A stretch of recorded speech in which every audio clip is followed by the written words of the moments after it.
2020년에 강간강제추행에 대해서도 예비음모를 처벌하는 규정이 신설되었습니다. 기존에는 예비음모 규정이 없었는데요. 통상 예비음모의 경우에는 무거운 범죄, 애초에 준비조차 하지 않아야 되는 무거운 범죄, 살인, 강도, 이런 경우에는 준비 단계조차도 못하게 하기 위해서 예비음모를 처벌을 했습니다. 사람을 들어서 찌르려고 하지 않더라도 칼을 준비하는 행위, 또는 강도가 되어서 사람을 폭행 협박하기 전이라도 강도를 하기 위해서 준비하는 단계, 물색을 하고 저 집에 들어가서 뭔가를 물건을 훔쳐야겠다, 저 사람을 협박해야겠다, 이렇게 준비하는 행위조차도 전부 다 처벌을 하는 죄들의 종류가 보통은 결과가 무겁고 또 실행에 착수해서 결과까지 이르기에 시간이 짧은 경우, 이런 경우에 예비음모를 처벌을 하는데요. 강간강제추행은 기존에는 예비음모 처벌 규정이 없었지만 2020년도에 강간강제추행도 마찬가지로 굉장히 그 피해가 크고 또 실행에 착수해서 결과에 이르기까지의 시간이 굉장히 짧거든요. 그러니까 돌이킬 수가 없어요. 한번 범행이 개시되면 그걸 돌이키기가 굉장히 어렵습니다. 그래서 이런 범죄들도 예비음료 준비 단계까지 처벌을 해야 되겠다라는 어떤 그 사회적인 요구 때문에 예비음모 규정이 들어오게 되었습니다. 예비음모가 처벌되는 경우는 그냥 단순히 남의 머릿속에 들어갈 수가 없잖아요. 단순히 생각만 한다 또는 뭐 어떤 계획만 한다, 이런 경우로는 좀 부족하고요. 구체적인 준비 행위에 들어갈 게 필요하긴 합니다. 사례 하나 말씀드리겠습니다. 미성년자를 추행하려고 유인한 행위에 대한 예비로 처벌된 사례인데요. 이 사례는 12세 여학생이 여자 피해자가 걸어가고 있었습니다.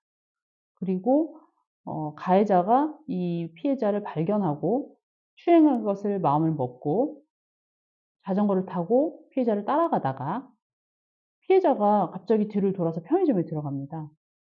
그러니까 이 가해자가 편의점 주변을 배회합니다. 나와서 집으로 걸어가는 길을 자전거를 타고 따라가다가 자전거에서 내려서 속도를 맞춰서 아이 뒤를 자전거를 끌고 따라갑니다.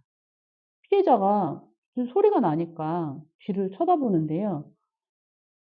가해자가 피해자를 상대로 이리 오라는 손짓을 2회를 합니다.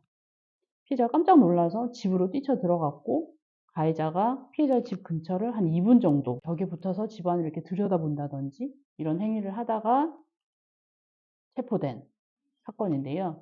이게 적극적으로 유인 행위에 들어가지를 않았어요. 손가락을 2번 까딱까딱 한 것만 가지고는 유인했다고 하지 않거든요. 구체적으로 가서 이 아이를 유인하기 위한 직접적인 행동을 개시해야 되는데, 그렇지 않고 그냥 손만 까딱까딱 했다든지 뒤를 좀 따라갔다든지 이 정도의 행위입니다.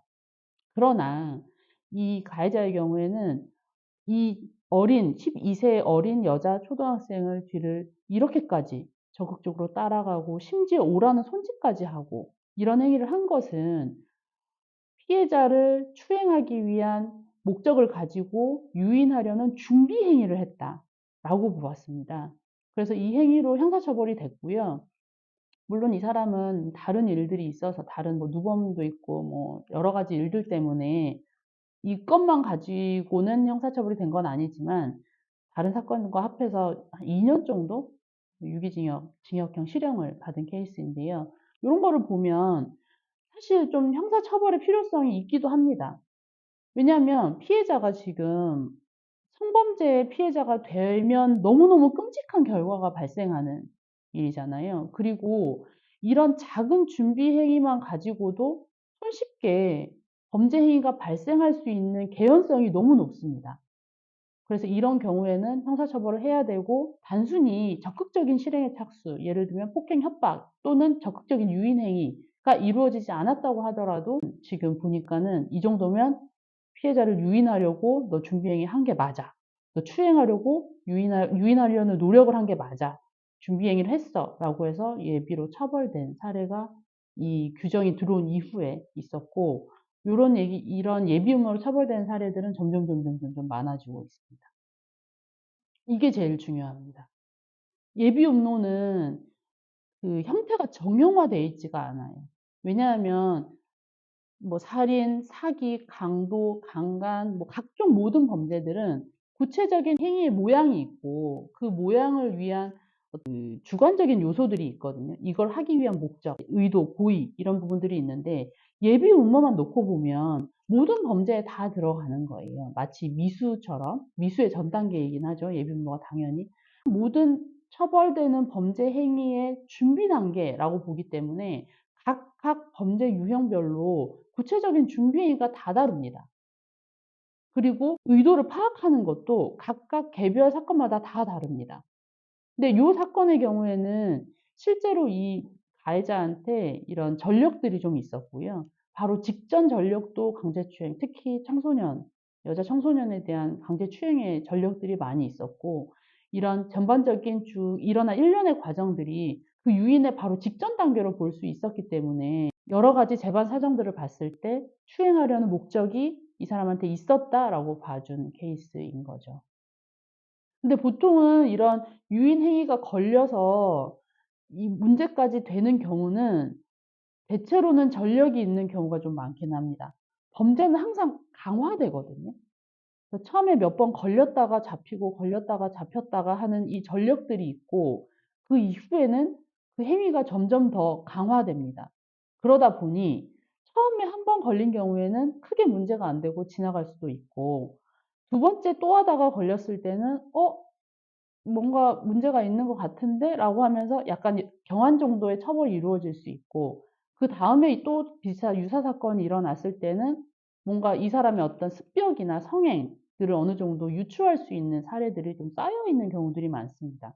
그래서 이 경우도 그냥 단순히 따라갔다라는 것만 보고 추행의 목적이 있었냐라고 그냥 볼 수도 있겠지만, 실제로 이 사람이 가지고 있었던 그 전에 있었던 전력이라든지 그리고 이 사람이 이때 당시에 했었던 그 행동들의 어떤 의미들을 분석했을 때 이 초등학생 여아에 대한 추행의 목적이 있었다라고 봤었던 것이죠. 만약에 나 또는 나의 자녀들을 상대로 이런 추행을 목적으로 한 접근 이런 게 있었을 때 만약에 고소를 하시거나 신고를 하시면 수사관한테서 이런 얘기를 들으실 수도 있어요. 만졌냐? 혹시 뭐 구체적으로 와서 어떻게 행동을 했냐? 만진 거 아니면은 뭐 이건 사건 아닌데? 이렇게 얘기를 하실 수도 있어요, 수사관이. 근데 그렇지가 않거든요. 지금 말씀드린 것처럼 준비 단계, 구체적인 준비 단계도 반드시 예비 음모로 처벌이 되기 때문에 수사관한테 구체적으로 이 사람이 나 또는 나의 자녀한테 어떻게 행동했는지에 대해서 구체적으로 진술을 하십시오. 어디서부터 따라왔고, 어떤 식으로 따라왔고, 나 근처에서 어떤 식으로 행동을 했고, 직접적인 접촉은 없었지만 그 사람이 했던 구체적인 얘기가 뭐였고, 이런 것들을 구체적으로 얘기를 하십시오. 그러면 어떤 경우에는 직접적인 유인 행위가 될 수도 있고요. 직접적인 추행의 바로 직전 단계인 예비가 되는 경우들이 충분히 있을 수 있기 때문에 그 내용들을 상세히 설명을 해주시는 게 중요합니다. 그래도 만약에 이건 직접 손이 닿지가 않아 가지고 이건 추행이 아니다. 그럼 물어보십시오. 강제추행 예비 음모 처벌되는 거 몰랐냐? 경찰한테 한번 얘기하십시오. 이거 꼭 만져야 되는 거 아닌데? 이거 준비행위도 전부 다 처벌되는데? 이렇게 얘기 한번 하십시오. 만약에 이랬다가 만약에 우리 집에 또 나타난다. 나 이러면은 이거 경찰이 우리 피해를 처벌되는 예비 음모로 처벌되는 이 범죄에 대해서 방치한 거밖에 아니지 않냐. 나는 지금 있었던 일도 당연히 문제지만 앞으로 일어날 일에 대한 앞으로 더 큰 범죄가 나나 우리 자녀에 대해서 일어날 수 있는 더 큰 범죄를 예방하기 위한 것이고 더 나아가서는 다른 피해자가 생기지 않기 위해서 선량한 시민으로서 제보를 하는 것이다. 라는 얘기를 좀 적극적으로 어필을 하십시오.